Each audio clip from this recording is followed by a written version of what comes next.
এ মামাই চলো। ভাই সব আমি রবিউল বাশার পিতা মাসুম বাশার নাদের চৌধুরীর একমাত্র কন্যা জেসমিন তিথির সাথে আমার বিবাহের কথা চলিতেছে।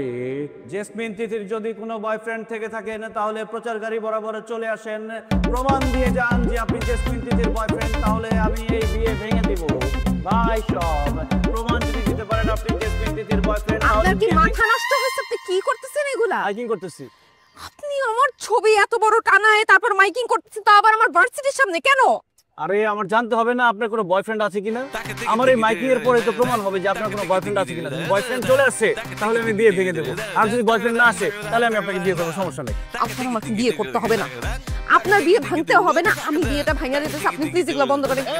খবরদার, এটাতে হাত দিবেন না। দেখেন আপনাকে বিয়ে করতে আমার কোনো সমস্যা নাই, কিন্তু আপনার যদি বয়ফ্রেন্ড থাকে সেটা আমার সমস্যা, কারণ পরিবারের চাপে আপনি বিয়ে করবেন আর বিয়ের পরে বয়ফ্রেন্ড এসে দুজনে মিলে আমাকে খুন করবেন, সেই সুযোগ আমি দিব না।